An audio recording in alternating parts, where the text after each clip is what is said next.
ओम शांति। 20 सितंबर 2024 आज के मुरली के महावाक्य हैं। सर्वशक्तिमान बेहद के बाप ने कहा, मीठे बच्चे, तुम्हें बाप समान खुदाए खिदमतगार बनना है। संगम पर बाप आते हैं तुम बच्चों की खिदमत सेवा करने।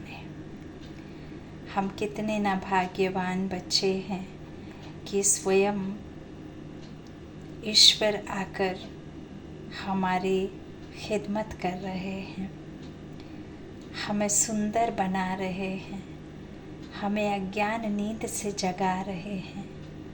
मुक्ति जीवन मुक्ति दाता इस धरा पर आकर हम बच्चों की पालना कर रहे हैं। कितना प्यारा आज का बाबा का पत्र हम बच्चों के लिए। बाबा कहते, मीठे बच्चे, तुम्हें बाप समान खुदाए खिदमतगार बनना है। संगम पर बाप आते हैं तुम बच्चों की खिदमत सेवा करने। प्रश्न, यह पुरुषोत्तम संगम युग ही सबसे सुहावना और कल्याणकारी है, कैसे? उत्तर, इस समय तुम बच्चे स्त्री और पुरुष दोनों ही उत्तम बनते हो। यह संगम युग है ही कलयुग अंत और सतयुग आदि के बीच का समय। इस समय ही बाप तुम बच्चों के लिए ईश्वरीय यूनिवर्सिटी खोलते हैं, जहाँ तुम मनुष्य से देवता बनते हो। ऐसी यूनिवर्सिटी सारे कल्प में कभी नहीं होती। इसी समय सबकी सद्गति होती है। ओम शांति। रूहानी बाप रूहानी बच्चों को बैठ समझाते हैं। यहाँ बैठे बैठे एक तो तुम बाप को याद करते हो। यहाँ बैठे बैठे एक तो तुम बाप को याद करते हो, क्योंकि वह पतित पावन है। आत्मा पतित बनी है तो पतित पावन बाप आकर उस आत्मा को पावन बनाते हैं, तो उनकी याद से ही बनेंगे। तो उनको याद करने से ही पावन सतो प्रधान बनने की तुम्हारी एम है। जैसे स्कूल में कॉलेज में पढ़ाई पढ़ते हैं तो उसका कुछ ना कुछ एम होती है कि हम बड़े होकर अच्छे से एक नौकरी करें, हमारा परिवार पले, बहुत अच्छे से अच्छा उनकी परवरिश कर सकें, लग्जरी लाइफ जी सकें, है ना। ऐसे ही तो शौक़ से नहीं पढ़ने भेज देते माँ बाप, नहीं पढ़ने जाते कॉलेज स्कूल बच्चे जब तक उनकी एम ऑब्जेक्ट नहीं होती। तो बाबा कहते, यहाँ भी तुम्हारी सतो प्रधान बनने की, मनुष्य से देवता बनने की, नर से नारायण, नारी से लक्ष्मी बनने की एम ऑब्जेक्ट है। ऐसे नहीं सतो तक एम है, सतो प्रधान बनना है। इसलिए बाप को भी ज़रूर याद करना है। फिर स्वीट होम को भी याद करना है, क्योंकि वहाँ जाना है। फिर माल मिल्कियत भी चाहिए, इसलिए अपने स्वर्ग धाम को भी याद करना है, क्योंकि यह प्राप्ति होती है। बच्चे जानते हैं हम बाप के बच्चे बने हैं, बरोबर बाप से शिक्षा लेकर हम स्वर्ग में जाएंगे। नंबरवार पुरुषार्थ अनुसार बाकी जो भी जीव की आत्माएं हैं वह शांति धाम में चली जाएंगी। घर तो ज़रूर जाना है। बच्चों को यह भी मालूम हुआ, अभी है रावण राज्य, इसकी भेंट में सतयुग को फिर नाम दिया जाता है राम राज्य। 2 कला कम हो जाती हैं, उनको सूर्यवंशी और उनको चंद्रवंशी कहा जाता है। 16 कला वालों को सूर्यवंशी, 14 कला वालों को चंद्रवंशी।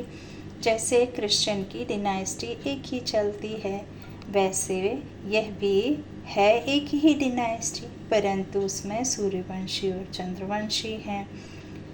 यह बातें कोई भी शास्त्रों में नहीं हैं, बाप बैठ समझाते हैं, जिसको ही ज्ञान अथवा नॉलेज कहा जाता है। स्वर्ग स्थापन हो गया, फिर नॉलेज की दरकार नहीं। यह नॉलेज बच्चों को पुरुषोत्तम संगम युग पर ही सिखलाई जाती हैं। तुम्हारे सेंटर्स पर व म्यूजियम में बहुत बड़े बड़े अक्षरों में ज़रूर लिखा हुआ हो कि बहनों और भाइयों, यह पुरुषोत्तम संगम युग है जो एक ही बार आता है। पुरुषोत्तम संगम युग का अर्थ भी नहीं समझते हैं तो यह भी लिखना है, कलयुग अंत और सतयुग आदि का संगम। तो संगम युग सबसे सुहावना कल्याणकारी हो जाता है। बाप भी कहते हैं मैं पुरुषोत्तम संगम युग पर ही आता हूँ। तो संगम युग का अर्थ का भी समझाया है। वैश्यालय का अंत, शिवालय का आदि, इसको कहा जाता है पुरुषोत्तम संगम युग। यहाँ सब है विकारी, वहाँ सब है निर्विकारी। तो ज़रूर उत्तम तो निर्विकारी को कहेंगे ना, पुरुषोत्तम तो नहीं कहेंगे। पुरुष और स्त्री दोनों, बाबा के कहते यहाँ है सब विकारी, वहाँ है सब निर्विकारी। तो ज़रूर उत्तम तो निर्विकारी को कहेंगे ना। और पुरुष उत्तम बन रही है, आत्मा यहाँ बन रही है ना कि नहीं बन रही है, आत्मा शुद्ध हो रही है, उत्तम बन रही है ना। पुरुष और स्त्री दोनों उत्तम बनते हैं, इसलिए नाम ही है पुरुषोत्तम। इन बातों का बाप और तुम बच्चों के सिवाय किसको पता नहीं कि यह संगम युग है। किसके ख्याल में नहीं आता कि पुरुषोत्तम संगम युग कब होता है। अभी बाप आए हुए हैं, वह है मनुष्य सृष्टि का बीज रूप। उनकी ही इतनी महिमा है। वह ज्ञान का सागर, आनंद का सागर है, पतित पावन है, ज्ञान से सद्गति करते हैं। ऐसे तुम कभी नहीं कहेंगे कि भक्ति से सद्गति, ज्ञान से सद्गति होती है और सद्गति है ही सतयुग में। तो ज़रूर कलयुग का अंत और सतयुग आदि के संगम पर आएंगे। वहाँ किसी की भी दुर्गति नहीं, सब सद्गति में रहते हैं। सबकी गति सुधरी हुई होती है, सत्य रहते हैं सब। दुर्गुण नहीं होते, अवगुण नहीं होते, बुद्धि में किसी भी प्रकार का कोई भी ऐब नहीं होता, सुधरे हुए होते हैं, है ना, सदगति में होते हैं। तो ज़रूर कब आएंगे परमात्मा, जब दुर्गति में होंगे। तो कलयुग का अंत और सतयुग आदि के संगम पर आएंगे। कितना क्लियर कर बाप समझाते हैं। नए भी आते हैं, हूबहू जैसे कल्प कल्प आए हैं, आते रहते हैं। राजधानी ऐसे ही स्थापन होनी है, तुम बच्चों को मालूम है। हम खुदाई खिदमतगार सच्चे सच्चे ठहरे। ऐसे एक को थोड़े ही पढ़ाएंगे, एक पढ़ते हैं, फिर इन द्वारा तुम पढ़कर औरों को पढ़ाते हो। इसलिए यहाँ यह बड़ी यूनिवर्सिटी खोलनी पड़ती है। सारी दुनिया में और कोई यूनिवर्सिटी है ही नहीं, ना कोई दुनिया में जानता है कि ईश्वरीय यूनिवर्सिटी भी होती है। अभी तुम बच्चे जानते हो, गीता का भगवान शिव आकर यह यूनिवर्सिटी खोलते हैं।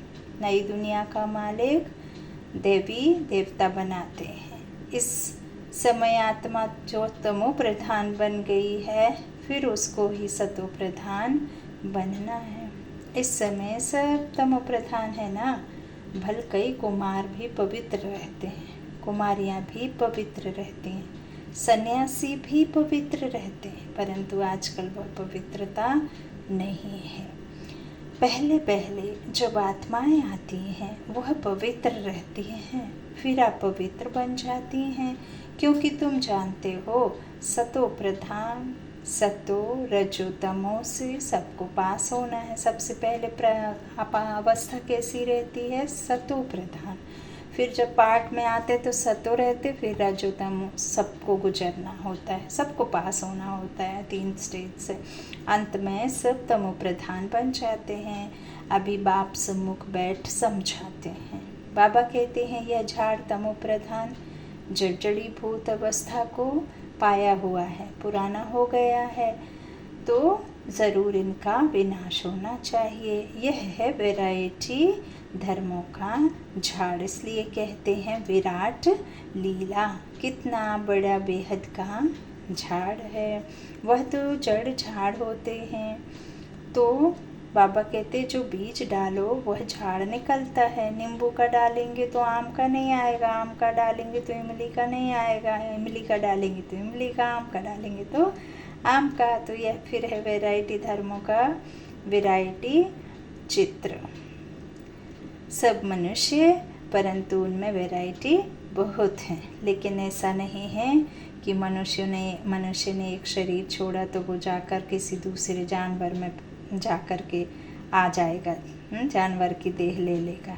मनुष्य आत्मा में ही जन्म लेती है, मनुष्य शरीर ही धारण करता है ना।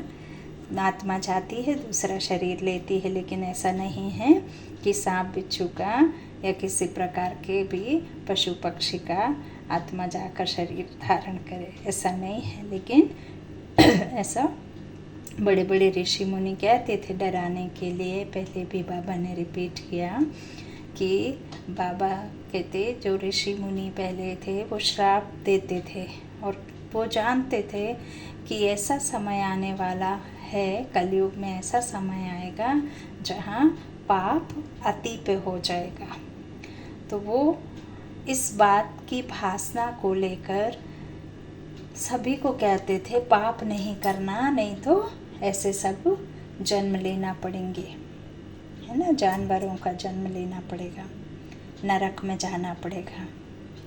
लेकिन जब मनुष्यों ने पाप करा और जब उनको किसी भी प्रकार का कोई कष्ट अनुभव नहीं हुआ तो उन्होंने पाप करते गए, क्योंकि ये ड्रामा में पार्ट है। ड्रामा ऐसा ही हूबहू बना है जैसा चल रहा है, तो इसमें फिर किसको दोष भी नहीं दे सकते। तो बाबा क्या कहते, बाबा कहते मनुष्य, परंतु सब मनुष्य हैं सब मनुष्य, परंतु उनमें वैरायटी बहुत है। इसलिए बाबा कहते कि इसे विराट लीला कहा जाता है। तो वह भी सब धर्मों में कैसे नंबरवार आते हैं यह भी तुम जानते हो। सबको जाना है फिर आना है। यह ड्रामा बना हुआ है भी कुदरती ड्रामा। कुदरत यह है जो इतनी छोटी सी आत्मा अथवा परमात्मा में कितना पाठ भरा हुआ है। परम आत्मा को मिलाकर परमात्मा कहा जाता है। परमात्मा को मिलाकर क्या कहा जाता है? परमात्मा कहा जाता है। तुम उनको बाबा कहते हो क्योंकि सभी आत्माओं का वह सुप्रीम बाप है ना। बच्चे जानते हैं आत्मा ही सारा पाठ बजाती है, मनुष्य नहीं जानते। वह तो कह देते आत्मा निर्लेप है, जबकि बाबा कहते आत्मा निर्लेप कैसे हो सकती है। लेप छेप तो सभी आत्मा में ही लगते हैं, संस्कार अच्छे बुरे आत्मा में ही जाते हैं, लेकर के आत्मा ही जाती है। शरीर तो जल जाता है, शरीर तो नष्ट कर दिया जाता है, क्योंकि शरीर है ही नष्ट। पर अगर शरीर के साथ जाता तो फिर शरीर तो नष्ट होता है तो उसके साथ सब कुछ ख़त्म हो जाना चाहिए, लेकिन आत्मा में भर के जाते हैं अच्छे व बुरे, तो उसे निर्लेप नहीं कहा जा सकता। वास्तव में यह अक्षर रॉन्ग है, यह भी बड़े बड़े अक्षरों में लिख देना चाहिए। आत्मा निर्लेप नहीं है, कि ऐसा हो ही नहीं सकता कि उसमें कोई लेप छेप ना लगे हो। आत्मा ही जैसे जैसे अच्छे व बुरे कर्म करती है तो ऐसा वह फल पाती है। बुरे संस्कारों से पतित बन पड़ती है, तब तो देवताओं के आगे जाकर उनकी महिमा गाते हैं। अभी तुमको 84 जन्मों का पता पड़ गया है और कोई भी मनुष्य नहीं जानता। तुम उनको 84 जन्म सिद्ध कर बतलाते हो तो कहते हैं क्या शास्त्र सब झूठे हैं? क्योंकि सुना है मनुष्य 84 लाख योनियाँ लेते हैं। अभी बाप बैठ समझाते हैं, वास्तव में सर्वशास्त्रमयी शिरोमणि है ही गीता। बाप अभी हमको राजयोग सिखला रहे हैं जो 5,000 वर्ष पहले सिखलाया था। तुम पवित्र हो, तुम जानते हो हम पवित्र थे, अभी नहीं हैं। तुम जानते हो हम पवित्र थे, पवित्र गृहस्थ धर्म था। ऐसे नहीं है कि कोई मठ मंदिर का मालिक बना देंगे या कोई मठाधीश बना देंगे, मंदिर की स्थापना करेंगे और मंदिर का पंडित बना देंगे। ऐसे सब नहीं होता। भगवान कहते हैं जिस दुनिया के लिए मैं आता हूँ, जिस दुनिया की रचना करने के लिए मैं रचता आता हूँ, तो वो नई दुनिया है, पवित्र गृहस्थ आश्रम ना, कर्मश्रेष्ठ धर्मश्रेष्ठ वाला गृहस्थ आश्रम। तो पवित्र गृहस्थ आश्रम था, अभी इनको धर्म नहीं कहेंगे, है ना। अभी तो सब कर्म भ्रष्ट, धर्म भ्रष्ट, अधर्मी बन पड़े हैं, अर्थात विकारी बन गए हैं। इस खेल को तुम बच्चे समझ गए हो। यह बेहद का ड्रामा है जो हर 5000 वर्ष बाद रिपीट होता है। लाखों वर्ष की बात तो कोई समझ भी ना सके। 5000 वर्ष बाद में तो ही देखो क्या कुछ चल रहा है, तो लाखों में तो पहली बात तो पॉसिबल ही नहीं है, और होता भी तो देखो इमेजिन भी नहीं कर सकते। तो इस तरह यह बेहद का ड्रामा है जो हर 5000 वर्ष बाद रिपीट होता रहता है। लाखों वर्ष की बात नहीं, कोई समझ भी ना सके। यह तो जैसे कल की बात है, तुम शिवालय में थे, आज वैश्यालय में हो, फिर कल शिवालय में होंगे। शिवालय में किसी भी प्रकार का कोई विकार नहीं होता। वैश्यालय उसे ही कहते हैं जहाँ विकारों से हर एक आत्मा भरी हुई है। सतयुग को कहा जाता है शिवालय, त्रेता को सेमी कहा जाता है, पूरा नहीं कहा जाएगा। इतने वर्ष वहाँ रहेंगे, पुनर्जन्म में तो आना ही है। इसको कहा जाता है रावण राज्य। तुम आधा कल्प पतित बने।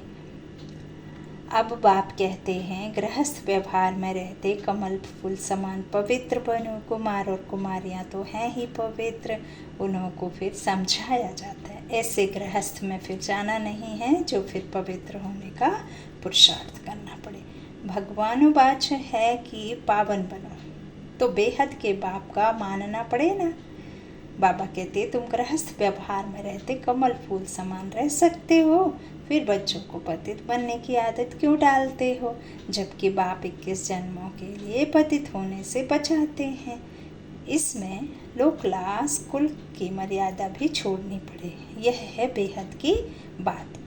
बैचलर्स कुमार तो सब धर्मों में बहुत रहते हैं, परंतु सेफ्टी में रहना जरा मुश्किल होता है। फिर भी रावण राज्य में रहते हैं ना। विलायत में भी ऐसे बहुत मनुष्य शादी नहीं करते हैं, फिर पिछाड़ी में कर लेते हैं कंपेनियनशिप के लिए।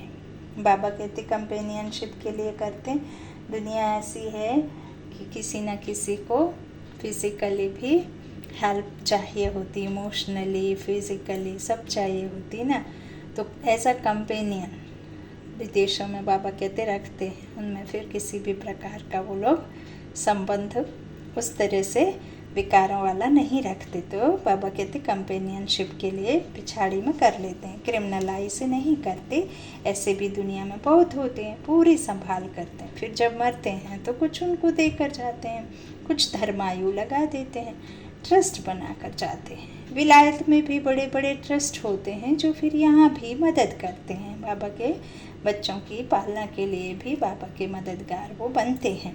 तो यहाँ ऐसा ट्रस्ट नहीं होगा जो विलायत को भी मदद करे। भारत में नहीं होगा, लेकिन विलायत वाले भारत की मदद करते। यहाँ तो गरीब लोग हैं, क्या मदद करेंगे। वहाँ तो उन्हों के पास पैसे बहुत हैं, भारत तो गरीब है ना। भारतवासियों की क्या हालत है। भारत कितना सिरताज था, कल की बात है। खुद भी कहते हैं 3000 वर्ष पहले पैराडाइज था, बाप ही बनाते हैं। देखो, अब गरीब का मतलब ये नहीं है कि सिर्फ धन से गरीब हैं, हर बात में गरीबी है। ब्रॉड माइंडेड नहीं है।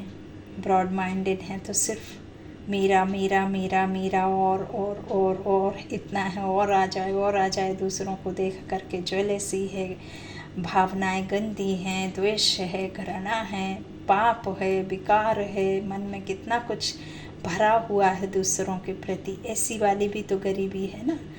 बहुत कुछ है पास में, लेकिन दाता भाव बिल्कुल नहीं है। देने का कुछ भी नहीं, दे देंगे तो उससे डबल तिबल गाएंगे। मंदिरों में पैसे देंगे, भगवान के नाम पे देंगे कि भगवान दो, और भगवान को दे करके अपना नाम लिखवा देंगे, जबकि देने वाला ईश्वर है और तुमने वहाँ मंदिर के कारज के लिए दिया और वहाँ अपना नाम खुदवा दिया। जबकि गुप्त दान में कहते हैं किसको भी नहीं बताना। तो बाबा गुप्त है, हम गुप्त देते हैं और हमारा नाम खुदवा देते। तो ऐसे ये दुनिया है, भारतवासी ऐसे गरीब हैं, है ना।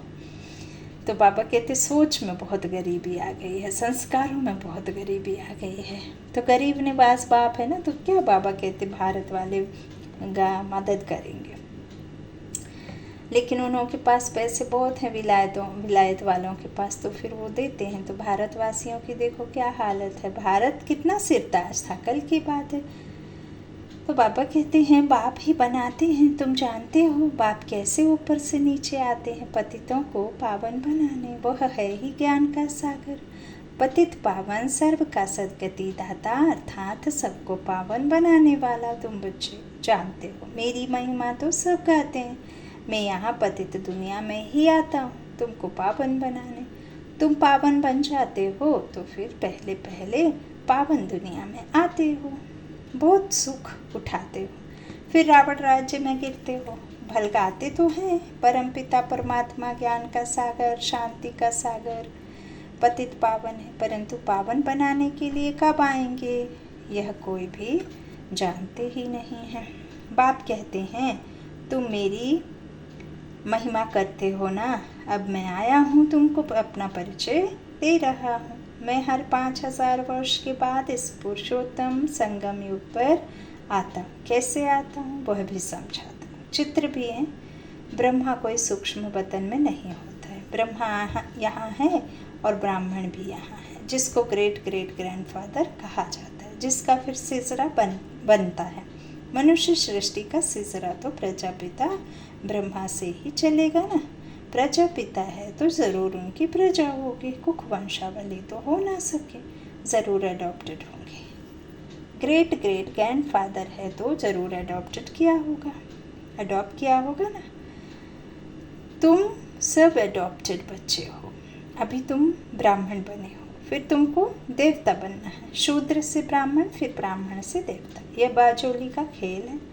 विराट रूप का भी चित्र है ना, वहाँ से सबको यहाँ आना है ज़रूर। जब सब आ जाते हैं फिर क्रिएटर भी आ जाते हैं। वह क्रिएटर डायरेक्टर है, एक्ट भी करते हैं, है ना। तन के आधार लेकर एक्ट भी करते हैं, डायरेक्टर भी है क्रिएटर भी है। तो बाबा कहते हैं वह क्रिएटर डायरेक्टर हैं, एक्ट भी करते हैं। बाप कहते हैं हे आत्माएं तुम मुझे जानते हो, तुम आत्माएं मेरे सब बच्चे हो ना। तुम पहले सतयुग में शरीरधारी बन कितना अच्छा सुख का पाठ बजाया, फिर 84 जन्म बाद तुम कितना दुख में आ गए हो। ड्रामा में क्रिएटर डायरेक्टर प्रोड्यूसर होते हैं ना, यह है बेहद का ड्रामा। बेहद ड्रामा को कोई भी जानते नहीं है। भक्ति मार्ग में ऐसी ऐसी बातें बताते हैं जो मनुष्यों की बुद्धि में वही बैठ गई हैं। अब बाप कहते हैं मीठे मीठे बच्चों, यह सब भक्ति मार्ग के शास्त्र हैं। भक्ति मार्ग की ढेर सामग्री है। जैसे बीज की सामग्री झाड़ है, इतने में छोटे बीज से झाड़ कितना अथाह फैल जाता है। भक्ति का भी इतना विस्तार है। ज्ञान तो बीज है, उसमें कोई भी सामग्री की दरकार नहीं रहती है ना। आप कोई भी सीड अंदर ज़मीन में गाड़ते हैं तो उसके लिए कुछ चाहिए नहीं होता, फिर ऊपर में देखो कितना कुछ निकलता है ना। तो बीज तो कितना साफ़ सुथरा रहता है, एकदम डालो अंदर, फिर उसके ऊपर भले कवर करो, मिट्टी आदि डालो, लेकिन उससे तो फिर वो ग्रोथ करता है ना। बीज थोड़ी, बीज से एक सिर्फ निकलता है छोटा सा, फिर ग्रोथ होता है। तो इस तरह से अथाह फैल जाता है। भक्ति का भी इतना विस्तार है। ज्ञान जो बीज है उसमें कोई भी सामग्री की दरकार नहीं रहती। बाप कहते हैं अपने को आत्मा समझ, बाप को याद करो, और कोई व्रत नियम नहीं है। यह सब बंद हो जाता है, तुमको सदगति मिल जाएगी, फिर कोई बात की दरकार नहीं। तुमने ही बहुत भक्ति की है, उसका फल तुमको देने के लिए आया हूँ। देवताएं शिवालय में थे ना, तब तो मंदिर में जाकर उन्हों की महिमा गाते हैं। अब बाप समझाते हैं मीठे मीठे बच्चे, मैंने 5000 वर्ष पहले भी तुमको समझाया था कि आपने को आत्मा समझो, देह के सब संबंध छोड़ मुझे एक बाप को याद करो, तो इस योग अग्नि से तुम्हारे पाप भस्म हो जाएंगे। शीतल योग अग्नि। बाप जो कुछ अभी समझाते हैं कल्प कल्प समझाते आए हैं, नथिंग न्यू। गीता में भी कोई कोई अक्षर बड़े अच्छे हैं। मन मना भव अर्थात मुझे याद करो। शिव बाबा कहते हैं मैं यहाँ आया हूँ, किसके तन में आता हूँ वह भी बताता हूँ। ब्रह्मा द्वारा सब वेदों शास्त्रों का सार तुमको सुनाता हूँ, चित्र भी दिखाते, परंतु अर्थ नहीं समझते। अभी तुम समझते हो, पहले नहीं समझते थे, अभी समझते हो। शिव बाबा कैसे ब्रह्मतन द्वारा सब शास्त्रों आदि का सार सुनाते हैं, 84 जन्मों के ड्रामा का राज भी तुमको समझाते हैं। इनके ही बहुत जन्मों के अंत में आता हूँ, यही फिर पहले नंबर का प्रिंस बनते हैं, फिर 84 जन्मों में आते हैं। अच्छा, मीठी मीठी सिक्की लेते बच्चों प्रति माता पिता बाप दादा का याद प्यार और गुड मॉर्निंग। रूहानी बाप के रूहानी बच्चों को नमस्ते। हम रूहानी बच्चों के रूहानी माता पिता बाप दादा को याद प्यार और गुड मॉर्निंग। धारणा के लिए मुख्य सार। पहला बाबा ने कहा, इस रावण राज्य में रहते पतित लोक लाज कुल की मर्यादा को छोड़ बेहद की बात माननी है। गृहस्थ व्यवहार में कमल फूल समान रहना है। दूसरा, इस वैरायटी विराट लीला को अच्छी तरह समझना है। इसमें पाठ बजाने वाली आत्मा निर्लेप नहीं है, अच्छे बुरे कर्म करती और उसका फल पाती है। इस राज को समझकर श्रेष्ठ कर्म करने हैं। वरदान है, बाप के संस्कारों को अपने ओरिजिनल संस्कार बनाने वाले शुभ भावना शुभ कामनाधारी भव। अभी तक कई बच्चों में फीलिंग के किनारा करने के पर चिंतन करने व सुनने के भिन्न भिन्न संस्कार हैं, जिन्हें कह देते हो कि क्या करें, मेरे ये संस्कार हैं। ये मेरा शब्द ही पुरुषार्थ में ढीला करता है। यह रावण की चीज़ है, मेरी नहीं। लेकिन जो बाप के संस्कार हैं वही ब्राह्मणों के ओरिजिनल संस्कार हैं। वह संस्कार हैं विश्व कल्याणकारी, शुभ चिंतनधारी, सबके प्रति शुभ भावना शुभकामनाधारी। कितना प्यारा वरदान है। स्लोगन है, जिनमें समर्थी है वही सर्व शक्तियों के खजाने का अधिकारी है। जिनमें समर्थी है वही सर्व शक्तियों के खजाने का अधिकारी है। अच्छा, ओम शांति।